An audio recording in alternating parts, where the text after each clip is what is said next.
ನಮಸ್ಕಾರ ಸ್ನೇಹಿತರೆ, ನೀಲಿ ಬಾವುಟ ಕಂತಿಗೆ ಸ್ವಾಗತ. Baba Saheb doctor B R Ambedkar ಅವರ 134ನೇ ಜಯಂತಿ ಬಂದಿದೆ. ಅಂಬೇಡ್ಕರ್ ಎಂದರೆ ಅರಿವು, ಜ್ಞಾನ ಸಾಗರ. ಅವರು ಬರೆದ ಪುಸ್ತಕಗಳೇ ನಮಗೆಲ್ಲ ದಾರಿದೀವಿಗೆ. ಅವರ ಮಹತ್ವದ ಕೃತಿಗಳ ಸಾರವನ್ನು ತಿಳಿಸುವ ಕಿರು ಪ್ರಯತ್ನ ಈ ವಿಡಿಯೋದ್ದು. ನಿಮ್ಮೆಲ್ಲರಿಗೂ ಅಂಬೇಡ್ಕರ್ ಜಯಂತಿಯ ಶುಭಾಶಯಗಳು. ಅಂಬೇಡ್ಕರ್ ಅವರು ತಮ್ಮ ಜೀವಿತಾವಧಿಯಲ್ಲಿ 30ಕ್ಕೂ ಹೆಚ್ಚು ಕೃತಿಗಳನ್ನು ಬರೆದಿದ್ದಾರೆ. ಕೆಲವು ಕೃತಿಗಳು ಅವರ ನಿಧನ ನಂತರ ಪ್ರಕಟವಾಗಿವೆ. ಪ್ರಕಟಿತ ಅನೇಕ ಬರಹಗಳು ಅಪೂರ್ಣ ಸ್ಥಿತಿಯಲ್ಲೇ ಇವೆ. ಬಹುಶಃ ಬಾಬಾ ಸಾಹೇಬರು ಇದ್ದಾಗಲೇ ಅವು ಪ್ರಕಟವಾಗಿದ್ದರೆ ಮತ್ತಷ್ಟು ತೀಕ್ಷ್ಣವಾಗಿ ಇರ್ತಿದ್ವೇನೋ. ಅವರ ಬಿಡಿ ಬಿಡಿ ಬರಹಗಳೇ, ಭಾಷಣಗಳೇ ಮಹತ್ವದ ಕೃತಿಗಳಾಗಿ ಪ್ರಕಟ ಆಗಿವೆ. ಅಂಬೇಡ್ಕರ್ ಅವರು ತೆರೆದಿಟ್ಟಂತಹ ಇತಿಹಾಸವನ್ನು, ಅವರ ಬಹುಮುಖಿ ವ್ಯಕ್ತಿತ್ವವನ್ನು ಅವರ ಕೃತಿಗಳ ಅವಲೋಕನದ ಮೂಲಕ ಈ ವಿಡಿಯೋದಲ್ಲಿ ನೆನಪಿಸಿಕೊಳ್ಳುವಂತಹ ಕಿರು ಪ್ರಯತ್ನ ಮಾಡ್ತಾ ಇದ್ದೇನೆ. ಅಂಬೇಡ್ಕರ್ ಅವರ ಮಹತ್ವದ ಕೃತಿಗಳ ಸಾರ ಸಂಗ್ರಹವನ್ನು ತಿಳಿಸುವ ನಿಟ್ಟಿನಲ್ಲಿ ಈ ದಿನ .com ಕೂಡ ಅರಿವೇ ಅಂಬೇಡ್ಕರ ಎಂಬ ವಿಶೇಷ ಸಂಚಿಕೆಯನ್ನು ಹೊರತಂದಿದೆ. ಜನಸಾಮಾನ್ಯರಿಗಾಗಿಯೇ ರೂಪಿಸಿರುವಂತಹ ಈ ಸಂಚಿಕೆ ಬೇಕಾದರೆ ಈ ಕೆಳಗಿನ 9035053818 ನಂಬರ್ನ ಸಂಪರ್ಕಿಸ್ಬೋದು. ಅಂಬೇಡ್ಕರ್ ಅವರ ಕೃತಿಗಳ ಸಾರವನ್ನು ಹೇಳುವುದೆಂದರೆ ಕಷ್ಟದ ಕೆಲಸವೇ ಸರಿ, ಆದರೆ ಕೆಲವು ಕೃತಿಗಳನ್ನು ಇವತ್ತು ನೆನಪಿಸಿಕೊಳ್ಳುವುದು ಅಗತ್ಯವಿದೆ. ಈ ನಿಟ್ಟಿನಲ್ಲಿ ಕೆಲವು ಆಯ್ದ ಕೃತಿಗಳ ಸಂಗತಿಗಳನ್ನು ನಿಮ್ಮೊಂದಿಗೆ ಈ ವಿಡಿಯೋದಲ್ಲಿ ಹಂಚಿಕೊಳ್ಳುವೆ. ನಮಸ್ಕಾರ, ನಾನು ನಿಮ್ಮ ಯತಿರಾಜ್ ಬ್ಯಾಲಹಳ್ಳಿ. ವೇಟಿಂಗ್ ಫಾರ್ ವೀಸಾಗಾಗಿ ಕಾಯುತ್ತಾ ಎಂಬುದು ಅಂಬೇಡ್ಕರ್ ಅವರ ಒಂದು ಸುದೀರ್ಘ ಲೇಖನವೂ ಹೌದು ಮತ್ತು ಅವರ ಆತ್ಮಕಥೆಯೂ ಹೌದು. ಇದನ್ನು ಮೊದಲ ದಲಿತ ಆತ್ಮಕಥೆ ಎಂದು ಕೂಡ ಬಣ್ಣಿಸಲಾಗಿದೆ. 1935ರಲ್ಲಿ ಬರೆದ 6 ಸಣ್ಣ ಅಧ್ಯಾಯಗಳಿರುವಂತಹ 16 ಪುಟಗಳ ಬರಹವಷ್ಟೇ ಇದು. ಆದರೆ ಇಲ್ಲಿ ಬಾಬಾ ಸಾಹೇಬರು ತಮ್ಮ ಅನುಭವಗಳನ್ನು, ಜಾತಿಯ ಕಾರಣಕ್ಕೆ ಅವರು ಎದುರಿಸಿದಂತಹ ಸವಾಲುಗಳನ್ನು ಹೇಳ್ತಾ ಹೋಗ್ತಾರೆ. ಜೊತೆಗೆ ತಾವು ಕಂಡಂತಹ ಇತರ ದಲಿತರ ದುಃಖ ದುಮ್ಮಾನಗಳನ್ನು ಕೂಡ ದಾಖಲಿಸ್ತಾರೆ. ಇದು ಕೇವಲ ಬಾಬಾ ಸಾಹೇಬರ ಆತ್ಮಕಥೆಯಷ್ಟೇ ಅಲ್ಲ, ಎಲ್ಲ ದಲಿತರ ಆತ್ಮಕಥೆಯೂ ಕೂಡ ಆಗಿ ಕಾಣಿಸುತ್ತೆ. ಪ್ರಯಾಣಕ್ಕೆ ಟಾಂಗ ಸಿಗದೆ ಒದ್ದಾಡಿದ್ದು, ಶಾಲೆಯಲ್ಲಿ ಅವರು ಪ್ರತ್ಯೇಕವಾಗಿ ಒಂದು ತುಂಡು ಗೋಣಿ ಚೀಲ ಹಾಕ್ಕೊಂಡು ಕೂರ್ತಿದ್ದದ್ದು, ಜವಾನನು ಮುಟ್ಟಲು ಕೂಡ ಏಸ್ತಿದ್ದಂತಹ ಆ ಚೀಲದ ತುಂಡನ್ನು ಪ್ರತಿದಿನ ಪುಸ್ತಕದ ಜೊತೆಗೆ ಮನೆಗೆ ತೆಗೆದುಕೊಂಡು ಹೋಗಿ ಬೆಳಗ್ಗೆ ತರ್ತಾ ಇದ್ದದ್ದು, ಬಾಯಾರಿಕೆ ಆದಾಗ ಶಿಕ್ಷಕರ ಒಪ್ಪಿಗೆ ಪಡೆದು ಜವಾನನಿಂದ ನೀರು ಪಡೆದು ಕುಡಿಯುತ್ತಿದ್ದಂಥದ್ದು. ಆದರೆ ಅವರಿಗೆ ಬಾಯಾರಿಕೆ ಆದಾಗ ಸಂದರ್ಭದಲ್ಲಿ ನೀರು ಕೊಡಬೇಕಾದ ಜವಾನ ಎದ್ದು ಹೋಗ್ತಿದ್ದದ್ದು, ಚಿಕ್ಕಂದಿನಲ್ಲಿ ತಮ್ಮ ಬಟ್ಟೆಗಳನ್ನು ಮುಟ್ಟಲು ಮಡಿವಾಳರು ಕೂಡ ನಿರಾಕರಿಸ್ತಿದ್ದದ್ದು, ಕ್ಷೌರ ಮಾಡಲು ನಿರಾಕರಿಸಿದಂತಹ ಕ್ಷೌರಿಕರ ಕೆಲಸವನ್ನು ಕೂಡ ಅವರ ಅಕ್ಕನೇ ಮಾಡ್ತಾ ಇದ್ದದ್ದು, ಉಳಿಯಲು ಹೋಟೆಲ್ ಸಿಗದೆ ಪಾರ್ಸಿ ಎಂದು ಸುಳ್ಳು ಹೇಳಿ ಉಳಿದುಕೊಂಡಿದ್ದು, ಕೊನೆಗೆ ಈ ದೇಶದ ಅಸ್ಪೃಶ್ಯನು ಮುಸ್ಲಿಮನಿಗೂ ಅಸ್ಪೃಶ್ಯನೆ, ಪಾರಸಿಗೂ ಅಸ್ಪೃಶ್ಯನೆ, ಕ್ರಿಶ್ಚಿಯನಿಗೂ ಕೂಡ ಅಸ್ಪೃಶ್ಯನೆ ಎಂದು ಬಾಬಾ ಸಾಹೇಬರು ತಮ್ಮ ಅನುಭವ ಮತ್ತು ಅವರು ಎದುರಿಸಿದಂತಹ ಸವಾಲುಗಳ ಮೂಲಕ ವೇಟಿಂಗ್ ಫಾರ್ ವೀಸಾದಲ್ಲಿ ದಾಖಲಿಸ್ತಾರೆ. ವೇಟಿಂಗ್ ಫಾರ್ ಎ ವೀಸಾ ಎಂಬುದನ್ನು ಅಂಬೇಡ್ಕರ್ ಅವರು ಒಂದು ರೂಪಕವಾಗಿ ಬಳಸ್ತಾರೆ. ವ್ಯಕ್ತಿಯು ದೇಶವೊಂದರಿಂದ ಅಧಿಕೃತ ನಾಗರಿಕ ಎಂಬ ಮಾನ್ಯತೆಯನ್ನು ಪಡೆದ ನಂತರವೇ ಸರ್ಕಾರ ಆತನಿಗೆ ವೀಸಾವನ್ನು ನೀಡುತ್ತೆ. ಸಂಬಂಧಿಸಿದಂತಹ ವ್ಯಕ್ತಿಯ ಸುರಕ್ಷತೆಯ ಸಂಪೂರ್ಣ ಹೊಣೆಯನ್ನು ವೀಸಾ ನೀಡಿದ ದೇಶ ವಹಿಸಿಕೊಳ್ಬೇಕೆಂಬುದು ವೀಸಾ ನೀಡುವ ನಿಜವಾದ ಅರ್ಥ. ಅಸ್ಪೃಶ್ಯ ದಲಿತ ಸಮುದಾಯವು ಭಾರತೀಯ ಸರ್ಕಾರ ಮತ್ತು ಸಮಾಜದಿಂದ ಇಂತಹ ವೀಸಾಗಾಗಿ ಹೇಗೆ ಕಾಯ್ತಾ ಇದೆ ಎಂಬುದೇ ವೇಟಿಂಗ್ ಫಾರ್ ಎ ವೀಸಾ ಎಂಬ ಶೀರ್ಷಿಕೆಯ ಒಂದು ರೀತಿಯ ರೂಪಕ. ಅನೈಲೇಷನ್ ಆಫ್ ಕಾಸ್ಟ್, ಜಾತಿ ವ್ಯವಸ್ಥೆಯು ಯಾವ ಧಾರ್ಮಿಕ ಭಾವನೆಗಳ ಆಧಾರದ ಮೇಲೆ ಸ್ಥಾಪಿತ ಆಗಿದೆಯೋ ಅಂತಹ ಧಾರ್ಮಿಕ ಭಾವನೆಗಳನ್ನು ನಾಶ ಮಾಡುವ ತನಕ ಜಾತಿ ವ್ಯವಸ್ಥೆಯನ್ನು ಒಡೆಯುವುದು ಸಾಧ್ಯವಿಲ್ಲ ಎಂದು ಪ್ರತಿಪಾದಿಸಿದ ಕೃತಿಯೇ ಅನೈಲೇಷನ್ ಆಫ್ ಕಾಸ್ಟ್, ಅಂದರೆ ಜಾತಿ ನಿರ್ಮೂಲನೆ. ಜಾತ್ಪಾತ್ ತೋಡಕ್ ಮಂಡಲ್, ಜಾತಿ ಗೀತೆಯನ್ನು ಅಳಿಸಿ ಹಾಕುವ ವೇದಿಕೆ ಎಂಬುದು ಹಿಂದೂ ಸುಧಾರಣಾವಾದಿ ಸಂಘಟನೆಯಾದಂತಹ ಆರ್ಯ ಸಮಾಜದಿಂದ ಟಿಸಿರುಳಿದ ಒಂದು ತೀವ್ರವಾದಿ ಬಣ. 1922ರಲ್ಲಿ ಹುಟ್ಟಿದ್ದಂತಹ ಈ ಮಂಡಲ ವಾರ್ಷಿಕ ಸಮ್ಮೇಳನಗಳನ್ನು ನಡೆಸ್ತಾ ಇತ್ತು. ಈ ಸಮ್ಮೇಳನಗಳನ್ನು ಉದ್ದೇಶಿಸಿ ಮಾತಾಡಿದವರೆಲ್ಲ ಉಚ್ಚ ಜಾತಿಯವರಾಗಿದ್ದರು. ಮೊದಲ ಸಲ ದಲಿತ ಸಮುದಾಯದ ಅಂಬೇಡ್ಕರ್ ಅವರನ್ನು 1936ರ ಲಾಹೋರ್ ಸಮ್ಮೇಳನದ ಅಧ್ಯಕ್ಷ ಭಾಷಣಕ್ಕೆ ಆಹ್ವಾನಿಸಲಾಗುತ್ತೆ. ಈ ವೇಳೆಗಾಗಲೇ ಅಂಬೇಡ್ಕರ್ ಅವರು ಹಿಂದೂ ಧರ್ಮದ ವಿರುದ್ಧ ಗುಡುಗಿರ್ತಾರೆ. ನಾನು ಈ ಸಮ್ಮೇಳನದ ಅಧ್ಯಕ್ಷತೆಯನ್ನು ವಹಿಸಲ್ಲ ಅಂತಾರೆ. ಆದರೂ ಕೂಡ ಅವರ ಮನವೊಲಿಸಲಾಗುತ್ತೆ. ಆಗ ಅಂಬೇಡ್ಕರ್ ಅವರು ಒಪ್ಕೊತಾರೆ. ಆದರೆ ಸಮ್ಮೇಳನ ಅಧ್ಯಕ್ಷತೆಗಾಗಿ ಬರೆದಂತಹ ಭಾಷಣ ಭಾಳ ಚರ್ಚೆಗೆ ಒಳಗಾಗುತ್ತೆ.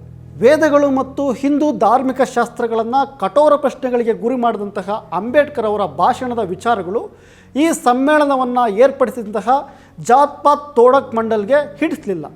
ಸಮ್ಮೇಳನವನ್ನು ಅನಿರ್ದಿಷ್ಟ ಅವಧಿ ಕಾಲ ಮುಂದೂಡಲಾಗುತ್ತೆ ಅಥವಾ ಅರ್ಥಾತ್ ರದ್ದು ಮಾಡಲಾಗುತ್ತೆ. ಭಾಷಣದಲ್ಲಿನ ಕೆಲ ಸಂಗತಿಗಳನ್ನು ಬದಲಿಸುವಂತೆ ಮತ್ತು ಕೈ ಬಿಡುವಂತೆ ಷರತ್ತನ್ನು ಹಾಕಲಾಗುತ್ತೆ. ಆದರೆ ಭಾಷಣದಲ್ಲಿನ ಒಂದೇ ಒಂದು ಅಲ್ಪ ವಿರಾಮ ಚಿಹ್ನೆಯನ್ನು ಕೂಡ ಬದಲಿಸುವುದಿಲ್ಲ ಅಂತ ಅಂಬೇಡ್ಕರ್ ಅವರು ಹೇಳ್ತಾರೆ. ಮುಂದೆ ಈ ಭಾಷಣವನ್ನು ತಾವೇ ಪುಸ್ತಕ ರೂಪದಲ್ಲಿ ಅಚ್ಚು ಹಾಕಿಸ್ತಾರೆ. ಜೊತೆಗೆ ಜಾತ್ ಪಾತ್ ತೋಡಕ್ ಮಂಡಲ್ನೊಂದಿಗೆ ನಡೆದಿರುವಂತಹ ಪತ್ರ ವ್ಯವಹಾರಗಳನ್ನು ಕೂಡ ಬಯಲು ಮಾಡ್ತಾರೆ. ಜಾತಿ ವ್ಯವಸ್ಥೆಯ ಮೂಲ ಚಾತುರ್ವರ್ಣ್ಯ ಪದ್ಧತಿ, ಚಾತುರ್ವರ್ಣ್ಯದ ಮೂಲ ವೇದಶಾಸ್ತ್ರಗಳು. ಜಾತಿಯನ್ನು ನಾಶ ಮಾಡಬೇಕಿದ್ದರೆ ಅವುಗಳ ಬೇರುಗಳಾದ ವೇದಶಾಸ್ತ್ರಗಳನ್ನು ಧಿಕ್ಕರಿಸಿ ಮೂಲೆಗೆಸಿಬೇಕು, ಅವುಗಳ ಅಧಿಕಾರವನ್ನು ನಾಶಗೊಳಿಸಬೇಕು ಎಂಬ ಸಿದ್ಧೌಷಧವನ್ನು ಬಾಬಾ ಸಾಹೇಬರು ನೀಡಿದರು. ಹಿಂದೂಗಳು ಈ ದೇಶದ ರೋಗಗ್ರಸ್ತರು, ಅವರ ಈ ವ್ಯಾಧಿಯು ಇತರ ಭಾರತೀಯರ ಆರೋಗ್ಯ ಮತ್ತು ಸಂತೋಷಗಳಿಗೆ ಅಪಾಯ ಒಡ್ಡುತ್ತಿದೆ ಎಂದು ಅವರಿಗೆ ಮನವರಿಕೆ ಮಾಡಿದರೆ ಅದುವೇ ನನ್ನ ಸಂತೃಪ್ತಿ ಎಂಬ ಮಾತನ್ನು ಕೂಡ ಈ ಕೃತಿಯ ಮುನ್ನಡಿಯಲ್ಲಿ ಆಡಿದರು. ಇದೊಂದು ಕ್ರಾಂತಿಕಾರಿ ಕೃತಿ. ಜಾತಿ ನಿರ್ಮೂಲನೆ ಆಗಬೇಕಾದ್ರೆ ಉಪಜಾತಿಗಳು ಮೊದಲು ಒಂದಾಗಬೇಕು, ನಂತರ ಸಹಪಂಕ್ತಿ ಭೋಜನಗಳು ನಡೀಬೇಕು, ಅಂತರ್ಜಾತಿ ವಿವಾಹಗಳು ಜರುಗಬೇಕು ಎಂಬ ಸೂತ್ರಗಳನ್ನು ಅಂಬೇಡ್ಕರ್ ಅವರು ನೀಡಿದರು. ಜಾತಿ ಒಂದು ಮನಸ್ಥಿತಿ. ಹಿಂದೂಗಳು ಅಮಾನವೀಯರು, ತಲೆಕೆಟ್ಟವರು ಮತ್ತು ಈ ಕಾರಣಗಳಿಗಾಗಿ ಜಾತಿಯನ್ನು ಅನುಸರಿಸುತ್ತಾರೆ ಎಂಬುದು ಸರಿಯಲ್ಲ. ಅವರು ಆಳದಲ್ಲಿ ಧಾರ್ಮಿಕರು ಎಂಬ ಕಾರಣಕ್ಕಾಗಿ ಜಾತಿಯನ್ನು ಪಾಲಿಸ್ತಾರೆ. ಜಾತಿಯನ್ನು ಅನುಸರಿಸುವುದು ತಪ್ಪಲ್ಲ. ನನ್ನ ದೃಷ್ಟಿಯಲ್ಲಿ ಜಾತಿಯ ಮನಸ್ಥಿತಿಯನ್ನು ತುಂಬಿರುವ ಧರ್ಮವೇ ತಪ್ಪು. ಹೀಗಾಗಿ ಜಾತಿಗ್ರಸ್ತ ಧರ್ಮವನ್ನು ಬೋಧಿಸುವ ಶಾಸ್ತ್ರಗಳೇ ನಿಜವಾದ ಶತ್ರುಗಳು ಎಂಬ ಸ್ಪಷ್ಟ ಸಂದೇಶವನ್ನು ಬಾಬಾ ಸಾಹೇಬರು ಈ ಕೃತಿಯಲ್ಲಿ ನೀಡ್ತಾರೆ. ಕ್ರಾಂತಿ ಮತ್ತು ಪ್ರತಿಕ್ರಾಂತಿ. ಇತಿಹಾಸವನ್ನು ತಿಳಿಯದವರು ಇತಿಹಾಸವನ್ನು ಸೃಷ್ಟಿಸಲಾರರು ಎಂದು ನುಡಿದಿದ್ದಂತಹ ಬಾಬಾ ಸಾಹೇಬ್ ಅಂಬೇಡ್ಕರ್ ಅವರು ಭಾರತದ ಮುಚ್ಚಿಟ್ಟ ಇತಿಹಾಸವನ್ನು ತೆರೆದಿಟ್ಟರು. ಇತಿಹಾಸವನ್ನು ನೋಡಬೇಕಾದ ಹೊಸ ದೃಷ್ಟಿಕೋನವನ್ನು ದಕ್ಕಿಸಿಕೊಟ್ರು. ಅವರು ಬರೆದಂತಹ ಪ್ರಾಚೀನ ಭಾರತದಲ್ಲಿ ಕ್ರಾಂತಿ ಮತ್ತು ಪ್ರತಿಕ್ರಾಂತಿ, revolution and counter revolution in ancient India ಕೃತಿಯು ಅವರ ಪ್ರಖರ ವಿದ್ವತ್ತಿಗೂ ಕೂಡ ಸಾಕ್ಷಿಯಾಗಿ ನಿಂತಿದೆ. ಭಾರತದ ಚರಿತ್ರೆ ಎಂದರೆ ಬೌದ್ಧ ಧರ್ಮ ಮತ್ತು ಬ್ರಾಹ್ಮಣ ಧರ್ಮದ ನಡುವೆ ನಡೆದಂತಹ ಮಾರಕ ಕಾಳಗದ ಚರಿತ್ರೆಯಾಗಿದೆ ಎಂಬ ಇತಿಹಾಸವನ್ನು ಅಂಬೇಡ್ಕರ್ ಅವರು ಶೋಧಿಸಿದರು. ಬೌದ್ಧ ಭಾರತವನ್ನು ಬ್ರಾಹ್ಮಣೀಯ ದಬ್ಬಾಳಿಕೆ ಧ್ವಂಸ ಮಾಡಿದ್ದನ್ನು ಬಯಲಿಗೆಳೆದಿದ್ರು. ಹಿಂದೂ ಭಾರತದ ಮೇಲೆ ಮುಸ್ಲಿಂ ದಾಳಿಕೋರರ ದಂಡಯಾತ್ರೆಗಳು ಚರಿತ್ರೆಕಾರರ ಅಧ್ಯಯನಕ್ಕೆ ಅರ್ಹವಾಗಿದ್ದರೆ, ಬೌದ್ಧ ಭಾರತದ ಮೇಲೆ ಬ್ರಾಹ್ಮಣ ದಾಳಿಕೋರರ ದಂಡಯಾತ್ರೆಗಳು ಅಷ್ಟೇ ಅಧ್ಯಯನಕ್ಕೆ ಯೋಗ್ಯವಾಗಿವೆ. ಬೌದ್ಧ ಭಾರತದ ಬ್ರಾಹ್ಮಣ ದಾಳಿಕೋರರು ಬೌದ್ಧ ಧರ್ಮವನ್ನು ಅಡಗಿಸಲು ಅನುಸರಿಸಿದಂಥ ಮಾರ್ಗವಿಧಾನಗಳು ಹಿಂದೂ ಧರ್ಮವನ್ನು ಅಡಗಿಸಲು ಮುಸ್ಲಿಂ ದಾಳಿಕೋರರು ಅನುಸರಿಸಿದಂತಹ ಮಾರ್ಗವಿಧಾನಗಳಿಗಿಂತ ಕಡಿಮೆ ವಿಷಮಯ ಸ್ಥಿತಿಯಲ್ಲೇನಿರಲಿಲ್ಲ, ಹಿಂಸಾತ್ಮಕವಾಗಿನಿರಲಿಲ್ಲ. ಅಂದರೆ ಒಂದು ರೀತಿಯಲ್ಲಿ ಮುಸ್ಲಿಂ ದಾಳಿಕೋರರಷ್ಟೇ ಬ್ರಾಹ್ಮಣೀಯ ದಾಳಿಕೋರರು ಈ ಬೌದ್ಧ ಭಾರತದ ಮೇಲೆ ಮಾಡಿದಂತಹ ದಾಳಿಯನ್ನು ಅಂಬೇಡ್ಕರ್ ಅವರು ತೆರೆದಿಡ್ತಾ ಹೋಗ್ತಾರೆ. ಆ ನಿಟ್ಟಿನ ಅಭಿಪ್ರಾಯವನ್ನು ಅವರು ಪಡ್ತಾರೆ. ಅಶೋಕನ ಕಾಲದಲ್ಲಿ ಮೌರ್ಯ ಸಾಮ್ರಾಜ್ಯ ವಿಸ್ತರಿಸಿತು. ಅಶೋಕ ಬೌದ್ಧ ಧರ್ಮವನ್ನು ರಾಜ್ಯ ಧರ್ಮವಾಗಿ ಮಾಡಿದ. ಬ್ರಾಹ್ಮಣ ಧರ್ಮಕ್ಕೆ ಒದಗಿದಂತಹ ಬಹುದೊಡ್ಡ ಪೆಟ್ಟು ಇದಾಗಿತ್ತು. ಅಶೋಕನ ಸಾಮ್ರಾಜ್ಯದಲ್ಲಿ ಬ್ರಾಹ್ಮಣರು ಎಲ್ಲ ರಾಜಾಶ್ರಯವನ್ನು ಕಳ್ಕೊಂಡು ಎರಡನೇ ಮತ್ತು ಅಧೀನ ಸ್ಥಾನಕ್ಕೆ ತಳ್ಳಲ್ಪಟ್ಟರು. ಬ್ರಾಹ್ಮಣ ಧರ್ಮದ ಜೀವಾಳವಾದಂತಹ ಪ್ರಾಣಿ ಬಲಿಯ ಯಜ್ಞಗಳನ್ನು ಅಶೋಕ ನಿಷೇಧಿಸಿ ಅವರಿಗೆ ವೃತ್ತಿ ನಷ್ಟವನ್ನು ಕೂಡ ಉಂಟು ಮಾಡಿದ. ಆದ್ದರಿಂದ ಬ್ರಾಹ್ಮಣರಿಗೆ ಬೌದ್ಧ ರಾಜ್ಯದ ವಿರುದ್ಧ ದಂಗೆ ಏಳುವುದೊಂದೇ ಮಾರ್ಗವಾಗಿತ್ತು. ಈ ಕಾರಣಕ್ಕಾಗಿಯೇ ಶುಂಗಗೋತ್ರದವನು ಮತ್ತು ಸಾಮವೇದಿ ಬ್ರಾಹ್ಮಣನು ಮತ್ತು ಪ್ರಾಣಿ ಬಲಿ ಹಾಗೂ ಸೋಮಯಜ್ಞದಲ್ಲಿ ನಂಬಿಕೆಯುಳ್ಳವನು ಆದಂತಹ ಪುಷ್ಯಮಿತ್ರನು ಬೌದ್ಧ ಧರ್ಮವನ್ನು ನಾಶ ಮಾಡಲು ರಾಜಕೀಯ ಅಧಿಕಾರವನ್ನು ಉಪಯೋಗಿಸಿ ರಾಜಹತ್ಯೆಯನ್ನು ಮಾಡಿದನು ಎನ್ನುತ್ತಾರೆ ಬಾಬಾ ಸಾಹೇಬರು. ಪುಷ್ಯಮಿತ್ರ ಸಿಂಹಾಸನ ರೂಢನಾಗುತ್ತಿದ್ದಂತೆಯೇ ಮಾಡಿದಂತಹ ಅಶ್ವಮೇಧ ಯಾಗವೆಂಬ ವೈದಿಕ ಯಜ್ಞವು ಬ್ರಾಹ್ಮಣ ಧರ್ಮ ಸ್ಥಾಪನೆಯ ಉದ್ದೇಶವನ್ನು ಸ್ಪಷ್ಟಪಡಿಸುತ್ತೆ. ಪ್ರತಿಯೊಬ್ಬ ಬೌದ್ಧ ಭಿಕ್ಕುವಿನ ತಲೆಗೆ ಆತ 100 ಚಿನ್ನದ ನಾಣ್ಯಗಳನ್ನು ಬೆಲೆ ಕಟ್ಟಿದ್ದು ಬೌದ್ಧ ಧರ್ಮದ ನಾಶಕ್ಕೆ ಆತ ಅವಣಿಸುತ್ತಿದ್ದ ಎಂಬುದನ್ನು ತಿಳಿಸುತ್ತೆ.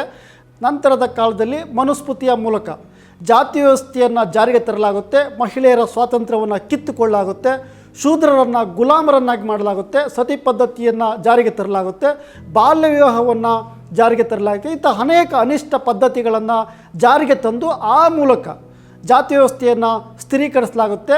ಈ ಎಲ್ಲ ವಿಚಾರಗಳನ್ನು, ಇಂತಹ ಅನೇಕ ಕಟ್ಟು ಸತ್ಯಗಳನ್ನು ಅಂಬೇಡ್ಕರ್ ಅವರು revolution and counter revolution in ancient India ಕೃತಿಯಲ್ಲಿ ಶೋಧಿಸ್ತಾ ಹೋಗ್ತಾರೆ. Riddles of Rama and Krishna, Ambedkar ಅವರು ಬರೆದಂತಹ ವಿವಾದಿತ ಕೃತಿಗಳಲ್ಲಿ ಹಿಂದೂ ಧರ್ಮದ ಒಗಟುಗಳು ಕೂಡ ಒಂದು. ಅದರಲ್ಲಿನ ರಾಮಕೃಷ್ಣರ ಒಗಟುಗಳು riddles of Rama and Krishna ಭಾರಿ ಚರ್ಚೆಯನ್ನು ಹುಟ್ಟುಹಾಕಿದಂತಹ ಭಾಗ. ಹಿಂದೂ ಧರ್ಮದ ಒಗಟುಗಳು ಕೃತಿಯಲ್ಲಿನ ಅನುಬಂಧದಲ್ಲಿ ಸೇರಿಸಲಾದ ಬರಹವೇ ರಾಮಕೃಷ್ಣರ ಒಗಟು. ಈ ಬರವಣಿಗೆಯನ್ನು ಅಂಬೇಡ್ಕರ್ ಅವರು 1954ರ ಜನವರಿಯಿಂದ 1955ರ ನವೆಂಬರ್ ಅವಧಿಯಲ್ಲಿ ಬರೆದಿದ್ದಾರೆಂದು ನಾನಕ್ ಚಂದ್ರತ್ತು ದಾಖಲಿಸ್ತಾರೆ. ಚಟ್ನೀಸ್ ಅವರ ಪ್ರಕಾರ ಬಾಬಾ ಸಾಹೇಬರು 1940-41ರಲ್ಲಿಯೇ ಈ ಪುಸ್ತಕದ ಕೆಲಸವನ್ನು ಶುರು ಮಾಡಿದರು. ಅದು ಮುಗಿಯೋ ಹೊತ್ತಿಗೆ ನವೆಂಬರ್ 1955 ಆಗಿತ್ತು. ಈ ಕೃತಿಯ 4 ಪ್ರತಿಗಳನ್ನು ಟೈಪ್ ಮಾಡಿಸಿದ್ರಂತೆ ಬಾಬಾ ಸಾಹೇಬರು. ಇದೇಕೆ 4 ಪ್ರತಿಗಳು ಅಂತ ಕೇಳಿದಾಗ ಅಂಬೇಡ್ಕರ್ ಅವರು ಮುಗುಳ್ನಕ್ಕು ಹೇಳಿದ್ರಂತೆ, ಈ ಪುಸ್ತಕದ ಹೆಸರೇನೆಯ ಹಿಂದೂ ಧರ್ಮದ ಒಗಟುಗಳು. ನಿನ್ನ ಪ್ರಶ್ನೆಗೆ ಈ ಹೆಸರೇ ಉತ್ತರ. ನನ್ನದೇ ಮುದ್ರಣಾಲಯವಿಲ್ಲ, ನಾನು ಹೀಗಾಗಿ ಯಾವುದಾದರೂ ಹಿಂದೂ ಮುದ್ರಕರನ್ನೇ ಹುಡುಕೊಳ್ಬೇಕಾಗುತ್ತೆ. ಕೊಟ್ಟಾದ ಮೇಲೆ, ಅಂದರೆ ಈ ಕೃತಿಯನ್ನು ಅವರಿಗೆ ಕೊಟ್ಟಾದ ಮೇಲೆ ಅದು ಕಳೆದು ಹೋಗುವುದು, ಸುಟ್ಟು ಹೋಗುವುದು ಅಥವಾ ಹಾಳಾಗಿ ಹೋಗುವುದು. ಹೀಗಾಗಿ ನನ್ನ ಹಲವು ವರ್ಷಗಳ ಕಠಿಣ ಪರಿಶ್ರಮ ನಷ್ಟವಾಗಿಬಿಡುತ್ತೆ. ಅದಕ್ಕಾಗಿ ಏನಾದರಾಗಲಿ ಎಷ್ಟಾದರೂ ಖರ್ಚಾಗಲಿ ನನ್ನ ಬಳಿ ಒಂದು ಪ್ರತಿ ಇರಬೇಕೆಂದು 4 ಪ್ರತಿಯನ್ನು ಹಾಕ್ಸಿದ್ದೀನಿ ಅಂತ ಹೇಳಿದ್ರಂತೆ ಬಾಬಾ ಸಾಹೇಬರು. ಅಂಬೇಡ್ಕರ್ ಅವರಿಗೆ ಹಿಂದೂ ಧರ್ಮದ ಒಗಟುಗಳು ಕೃತಿಯನ್ನು ಮುದ್ರಣ ಮಾಡುವವರೇ ಈ ಕೃತಿಯನ್ನು ನಾಶ ಮಾಡಬಹುದೆಂಬ ಭಯ ಖಂಡಿತ ಇತ್ತು. ಅಂಬೇಡ್ಕರ್ ಅವರು ಹಿಂದೂ ಧರ್ಮದ ಒಗಟುಗಳು ಕೃತಿಯ ಮೂಲ ಪರಿವಿಡಿಯಲ್ಲಿ ರಾಮಕೃಷ್ಣರ ಅಧ್ಯಯನವನ್ನು ಸೇರಿಸಿರಲಿಲ್ಲ. ಹೀಗಾಗಿ ಮಹಾರಾಷ್ಟ್ರ ಸರ್ಕಾರ ಹಿಂದೂ ಧರ್ಮದ ಒಗಟುಗಳು ಕೃತಿಯನ್ನು ಪ್ರಕಟಿಸುವಾಗ ಅನುಬಂಧದಲ್ಲಿ ಈ ಪಠ್ಯವನ್ನು ಸೇರಿಸಿತು. ಈ ಕೃತಿ ಪ್ರಕಟವಾದಂಥ ಸಂದರ್ಭದಲ್ಲಿ 1988ರಲ್ಲಿ ಮರಾಠ ಮಹಾಮಂಡಲದಲ್ಲಿ ಇದರ ಪ್ರತಿಗಳನ್ನು ಸುಡಲಾಯಿತು. ಇದರಲ್ಲಿ ರಾಮಕೃಷ್ಣರ ಅಧ್ಯಯನಕ್ಕೆ ಬಹಳ ಪ್ರತಿರೋಧ ಬಂತು. ಶಿವಸೇನೆಯ ಪ್ರತಿಭಟನೆ ತೀವ್ರವಾದಂಥ ಸಂದರ್ಭದಲ್ಲಿ ಮಹಾರಾಷ್ಟ್ರ ಸರ್ಕಾರವು ಈ ಪ್ರಕಟಣೆಯನ್ನು ಹಿಂಪಡೆಯಿತು. ಈ ನಡೆಯನ್ನು ವಿರೋಧಿಸಿ ಮಹಾರಾಷ್ಟ್ರದಲ್ಲಿ ದಲಿತ ಸಂಘಟನೆಗಳು ವ್ಯಾಪಕವಾಗಿ ಪ್ರತಿರೋಧವನ್ನು ತೋರಿಸಿದ ಕಾರಣ ರಾಮಕೃಷ್ಣರ ಪಠ್ಯವನ್ನು ಮತ್ತೆ ಸೇರಿಸಲಾಯಿತು. ಆದರೆ ಮುದ್ರಣದ ಸಂದರ್ಭದಲ್ಲಿ ಮಹಾರಾಷ್ಟ್ರ ಸರ್ಕಾರವು ಈ ಅಧ್ಯಾಯದಲ್ಲಿ ವ್ಯಕ್ತವಾದ ಅಭಿಪ್ರಾಯಗಳಿಗೆ ಸರ್ಕಾರದ ಸಹಮತವಿಲ್ಲ ಅಂತ ಮುದ್ರಿಸುತ್ತೆ. ಎಂತಹ ಕ್ರಾಂತಿಕಾರಿ ವಿಚಾರಗಳು ಆ ಕೃತಿಗಳಲ್ಲಿ ಇರಬಹುದು, ನಿಗಿ ಸತ್ಯಗಳು ಆ ಭಾಗದಲ್ಲಿರ್ಬೋದು ಎಂಬುದನ್ನು ನೀವು ಊಹಿಸಬಹುದು. ನಾವು ಆದರ್ಶ ಪುರುಷರೆಂದು ಪೂಜಿಸುವವರ ಕುರಿತು ಮೂಲ ಪಠ್ಯಗಳು ಏನು ಹೇಳ್ತವೆ ಎಂಬುದನ್ನು ಬಾಬಾ ಸಾಹೇಬರು ಈ ರಾಮಕೃಷ್ಣರ ಒಗಟು ಭಾಗದಲ್ಲಿ ಬಿಚ್ಚಿಡ್ತಾರೆ. ರಾಮ ಮತ್ತು ಕೃಷ್ಣರ ಬಗ್ಗೆ ಅಂಬೇಡ್ಕರ್ ಏನು ಹೇಳ್ತಾರೆ ಅನ್ನೋದನ್ನು ನೀವು ಆ ಕೃತಿ ನೋಡಿಯೇ ತಿಳಿಬೇಕಾಗುತ್ತೆ. States and minorities, doctor BR Ambedkar ಅವರು ಬರೆದಂತಹ ನಿಜವಾದ ಸಂವಿಧಾನವೇ ಸ್ಟೇಟ್ಸ್ ಆ್ಯಂಡ್ ಮೈನಾರಿಟೀಸ್ ಅಂತಾರೆ. ಅದು ಜಾರಿಯಾಗದ ಅಂಬೇಡ್ಕರ್ ಅವರ ಸಂವಿಧಾನವೆಂದೇ ಚರ್ಚೆಯಲ್ಲಿದೆ. ಇಲ್ಲಿ ಮೈನಾರಿಟೀಸ್ ಅಂದರೆ ಕೇವಲ ಮುಸ್ಲಿಮರಾಗಲಿ ಕ್ರಿಶ್ಚಿಯನರಾಗಲಿ ಅಲ್ಲ, ಅಸ್ಪೃಶ್ಯರನ್ನು ಕೂಡ ಅಂಬೇಡ್ಕರ್ ಅವರು ಮೈನಾರಿಟೀಸ್ ಅಂತಲೇ ಗುರುತಿಸ್ತಾರೆ. ಎಲ್ಲ ಅಡಕಗಳು, ಕೋಷ್ಟಕಗಳು ಮತ್ತು ವಿವರಣೆಗಳನ್ನು ಸೇರಿ ಕೇವಲ 79 ಪುಟಗಳ ಈ ಪುಟ್ಟ ಪುಸ್ತಕ ಬಾಬಾ ಸಾಹೇಬರ ದೈತ್ಯ ಪ್ರತಿಭೆಗೆ ಸಾಕ್ಷಿಯಾಗಿ ನಮ್ಮ ಮುಂದಿರುವುದು ಇನ್ನೊಂದು ಮಹತ್ವದ ದಾಖಲೆ. ಅಷ್ಟಕ್ಕೂ ಇದನ್ನು ಅವರು ಬರೆದದ್ದು ಒಂದು ಪುಸ್ತಕ ಬರೆಯುವ ಉದ್ದೇಶದಿಂದ ಖಂಡಿತ ಅಲ್ಲ. ಇದನ್ನು ಅಂಬೇಡ್ಕರ್ ಅವರು ಒಂದು ಕರಪತ್ರ ಅಂತ ಕರೆದಿದ್ದಾರೆ. ಸ್ವತಂತ್ರ ಭಾರತಕ್ಕೊಂದು ಸಂವಿಧಾನವನ್ನು ರಚಿಸುವ ಹೊಣೆಗಾರಿಕೆಯನ್ನು ಸಂವಿಧಾನ ಸಭೆಗೆ ವಹಿಸಿಕೊಡುವುದು ಎಂದು ಖಾತ್ರಿಯಾದ ಮೇಲೆ ಆಲ್ ಇಂಡಿಯಾ ಶೆಡ್ಯೂಲ್ ಕಾಸ್ಟ್ ಫೆಡರೇಷನ್ನ ಕಾರ್ಯಕಾರಿ ಸಮಿತಿಯವರು ಅವರ ಪರವಾಗಿ ಸಂವಿಧಾನ ರಚನಾ ಸಭೆಗೆ ಸಲ್ಲಿಸಲು ಪರಿಶಿಷ್ಟ ಜಾತಿಗೆ ಸೇರಿದವರ ಹಕ್ಕುಗಳ ಸಂರಕ್ಷಣೆಯ ಕುರಿತಂತೆ ಒಂದು ಭಿನ್ನ ಒತ್ತಳೆಯನ್ನು ರಚಿಸುವಂತೆ ಅಂಬೇಡ್ಕರ್ ಅವರಲ್ಲಿ ಕೇಳ್ಕೊಳ್ತಾರೆ. ಈ ಕಾರ್ಯವನ್ನು ಬಹಳ ಸಂತೋಷದಿಂದ ಅಂಬೇಡ್ಕರ್ ಒಪ್ಕೊತಾರೆ. ಅದರ ಫಲವೇ ಈ ಸ್ಟೇಟ್ಸ್ ಆ್ಯಂಡ್ ಮೈನಾರಿಟೀಸ್. ಪಕ್ಕಾ ಎಡಪಂಥೀಯ ಚಿಂತನೆಗಳು ಈ ಸ್ಟೇಟ್ಸ್ ಆ್ಯಂಡ್ ಮೈನಾರಿಟೀಸ್ ಕೃತಿಯಲ್ಲಿವೆ. ಅಂಬೇಡ್ಕರ್ ಸ್ವತಂತ್ರ ಭಾರತಕ್ಕೊಂದು ಸಾಂವಿಧಾನಿಕ ಬುನಾದಿ ಹಾಕಿಕೊಡುವ ವಿಚಾರದಲ್ಲಿ ಮಾನಸಿಕವಾಗಿ ಮತ್ತು ಬೌದ್ಧಿಕವಾಗಿ ಅದೆಷ್ಟು ಆಪ್ತ ರೀತಿಯಲ್ಲಿ ಮತ್ತು ತೀವ್ರವಾಗಿ ತಮ್ಮನ್ನು ತಾವು ತೊಡಗಿಸಿಕೊಂಡಿದ್ದರು ಎಂಬುದನ್ನು ಈ ಕೃತಿಯನ್ನು ನೋಡಿದರೆ ನಮಗೆ ಸ್ಪಷ್ಟವಾಗುತ್ತೆ. ಅಂಬೇಡ್ಕರ್ ಅವರ ಸಂವಿಧಾನದಲ್ಲಿ ಯಾವ ರೀತಿ ಅಂಶಗಳಿದ್ದು, ಅಂದರೆ ಸ್ಟೇಟ್ಸ್ ಆ್ಯಂಡ್ ಮೈನಾರಿಟೀಸ್ನಲ್ಲಿ ಯಾವ ರೀತಿ ಅಂಶಗಳಿದ್ದು ನೋಡಿ. 1, ಪ್ರಮುಖ ಕೈಗಾರಿಕೆಗಳು ಸರ್ಕಾರದ ಒಡೆತನದಲ್ಲಿರಬೇಕು. ಅದೇ ರೀತಿಯಾಗಿ ಮೂಲಭೂತ ಅಥವಾ ಪ್ರಾಥಮಿಕ ಕೈಗಾರಿಕೆಗಳು ಸರ್ಕಾರದ ಮಾಲೀಕತ್ವದಲ್ಲಿರಬೇಕು ಮತ್ತು ಸರ್ಕಾರಿ ನಿಗಮಗಳ ಮೂಲಕ ಅವು ನಿರ್ವಹಿಸಬೇಕು.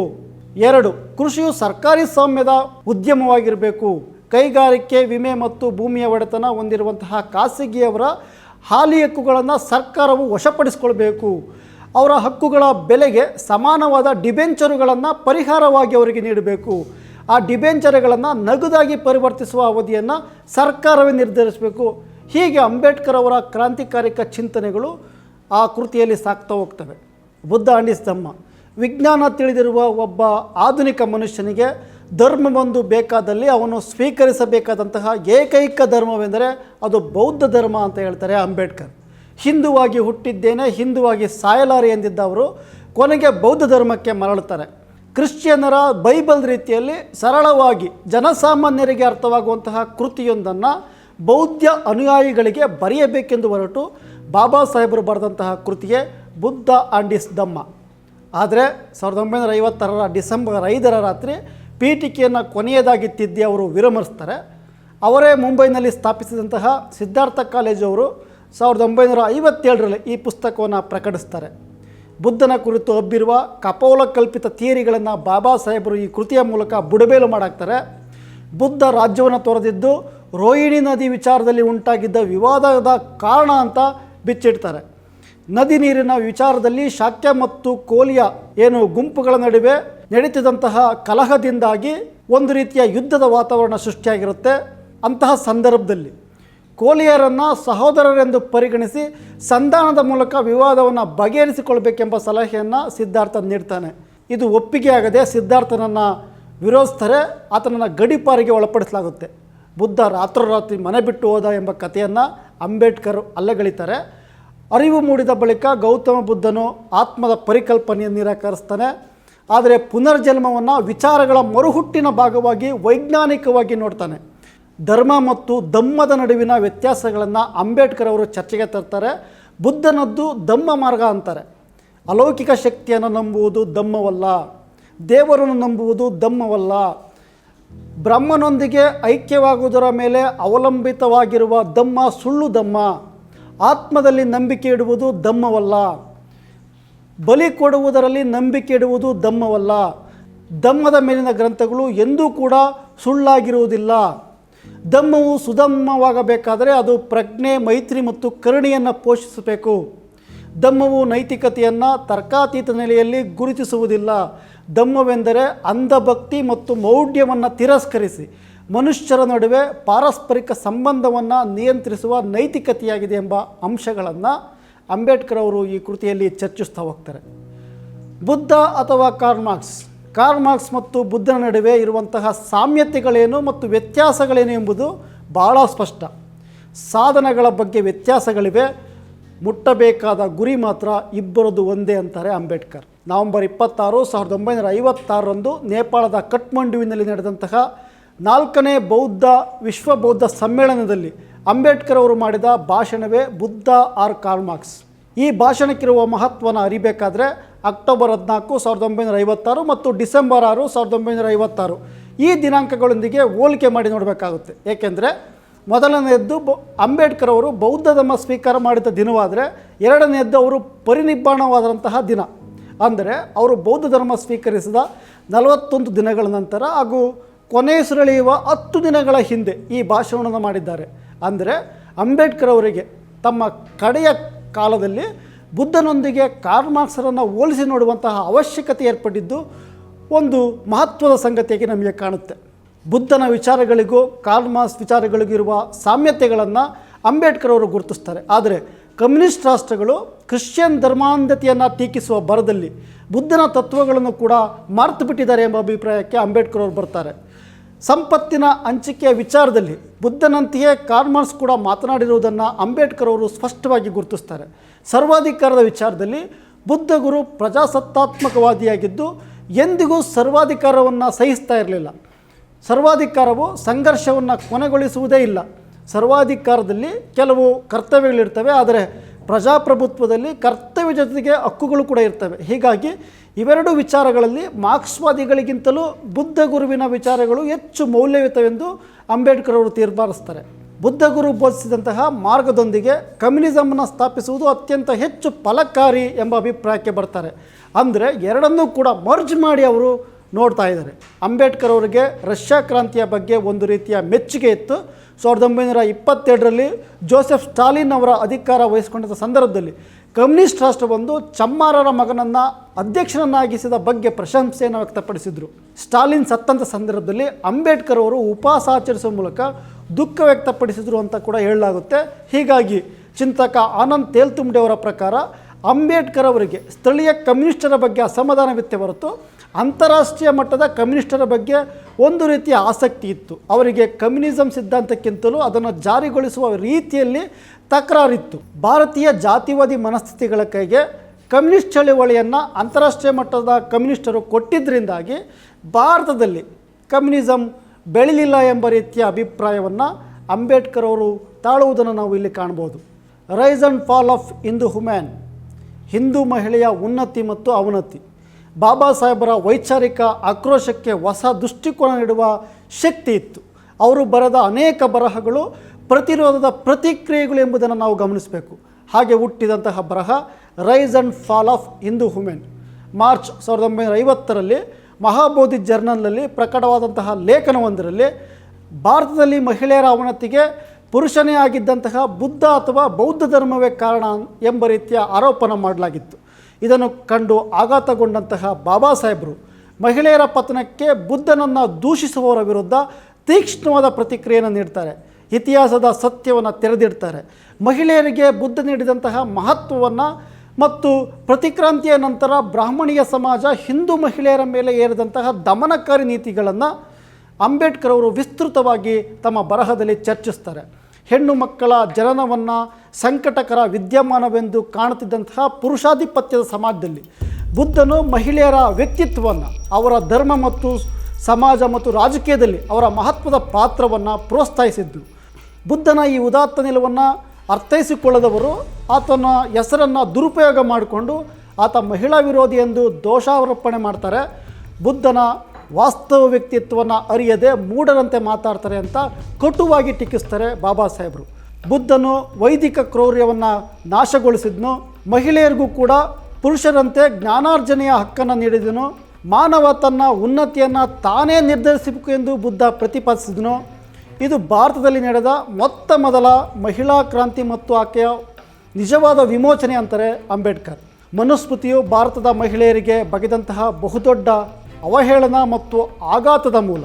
ಮನು ಮಹಿಳೆಯರಿಂದ ಜ್ಞಾನಾರ್ಜನೆಯ ಹಕ್ಕನ್ನು ಕಸಿದುಕೊಂಡ.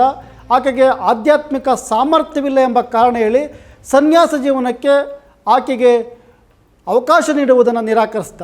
ಇದು ಮಹಿಳೆಯರ ವಿರುದ್ಧ ಬೇರೂರಿದ ಕ್ರೌರ್ಯವಲ್ಲದೆ ಮತ್ತೇನು ಅಂತ ಅಂಬೇಡ್ಕರ್ ಅವರು ಪ್ರಶ್ನಿಸ್ತಾರೆ. ಬುದ್ಧನ ಕಾಲದಲ್ಲಿ ಮಹಿಳೆಯರಿಗಿದ್ದ ಸ್ವಾತಂತ್ರ್ಯವನ್ನು ಮನು ನಾಶ ಮಾಡಿದನು.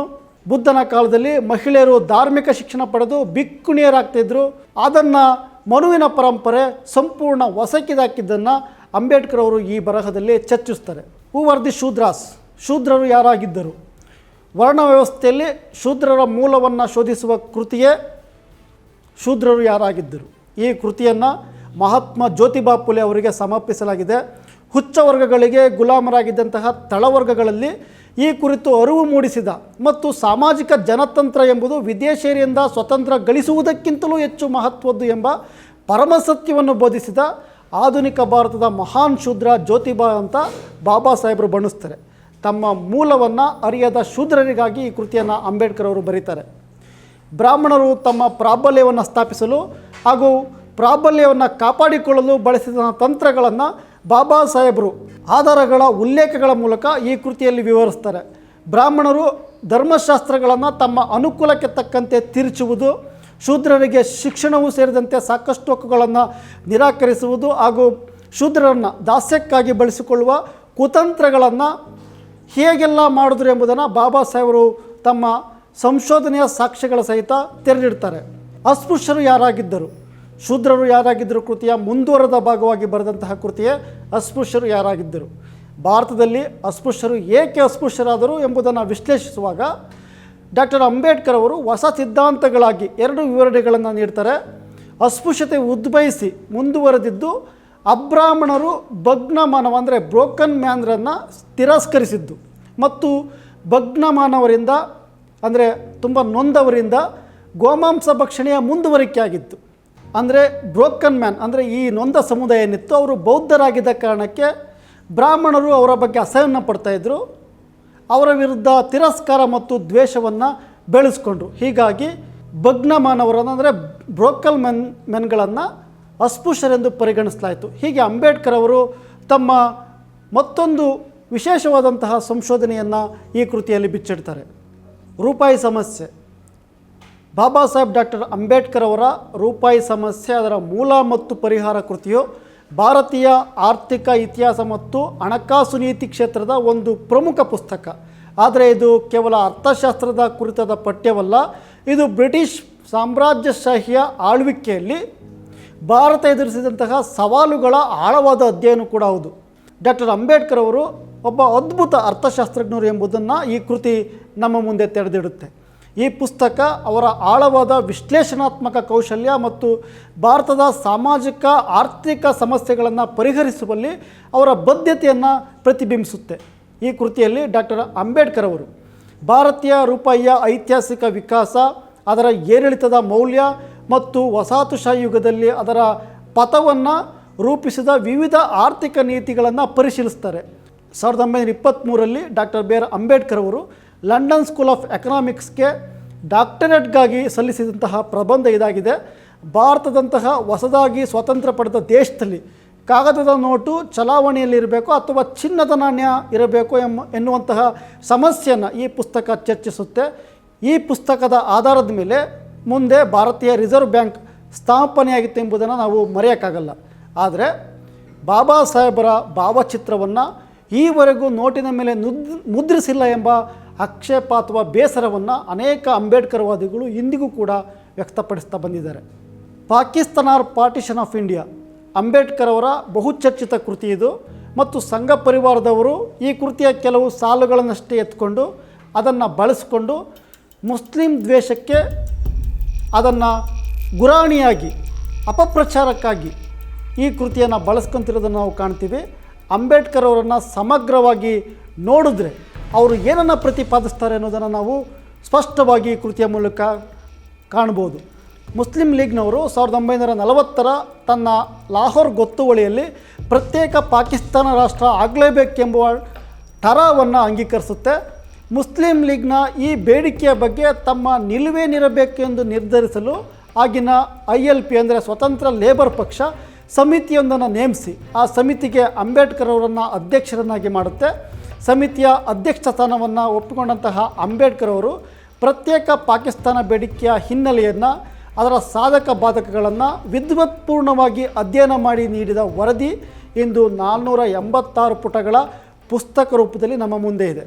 ಬಾಬಾ ಸಾಹೇಬ್ ಹೇಳ್ತಾರೆ, ನನ್ನ ಪ್ರಕಾರ ಪಾಕಿಸ್ತಾನದ ಬೇಡಿಕೆಯು ಕಾಲ ಕಳೆದಂತೆ ಅಳಿಸಿ ಹೋಗುವ ರಾಜಕೀಯ ಬಣ್ಣವನ್ನಂತೂ ಬಳಿದುಕೊಂಡಿಲ್ಲ.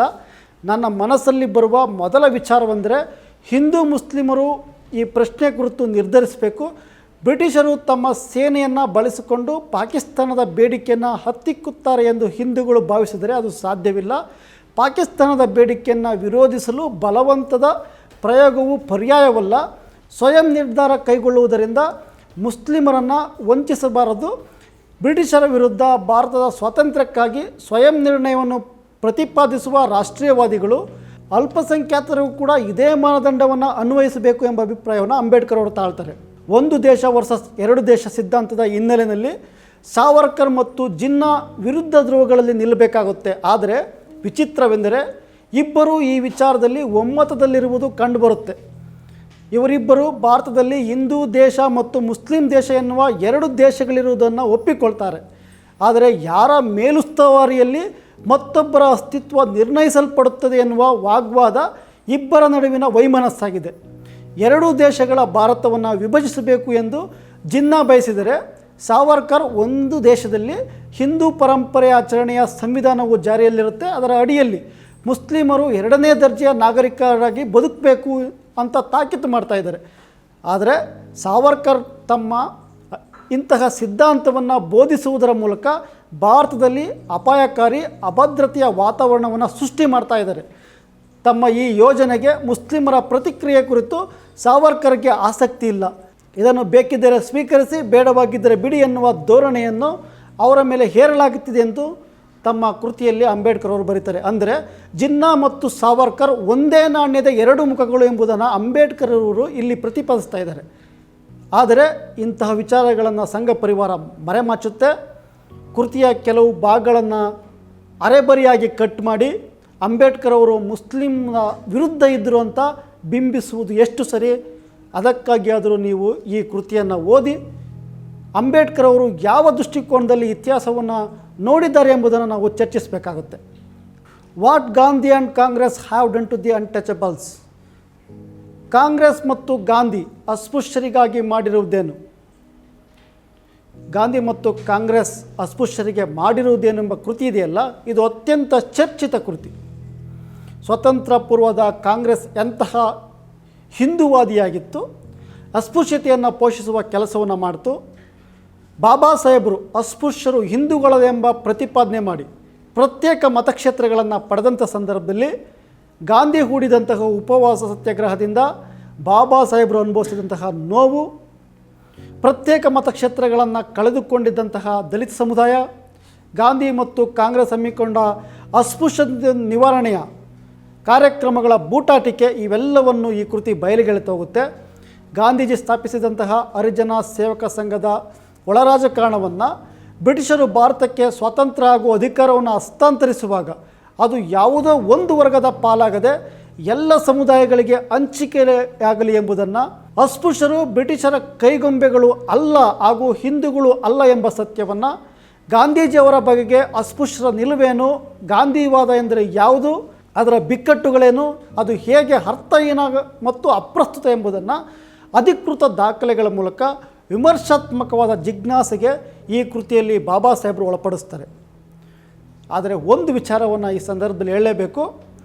ಸ್ವತಂತ್ರ ಪೂರ್ವದ ಕಾಂಗ್ರೆಸ್, ನೆಹರು ಆಡಳಿತದ ಕಾಂಗ್ರೆಸ್ ಮತ್ತು ಜನಸಂಘ ಪ್ರವರ್ಧಮಾನಕ್ಕೆ ಬಂದ ನಂತರದಲ್ಲಿನ ಕಾಂಗ್ರೆಸ್, ಹಿಂದುತ್ವ ರಾಜಕಾರಣ, ದ್ವೇಷ ರಾಜಕಾರಣ, ಮಿತಿಮೀರಿದ ಈ ಹೊತ್ತಿನ ರಾಜಕಾರಣದ ವೇಳೆಯಲ್ಲಿನ ಕಾಂಗ್ರೆಸ್, ಈ ಎಲ್ಲವನ್ನು ತುಲನೆ ಮಾಡಿ ನೋಡಬೇಕಾಗುತ್ತೆ.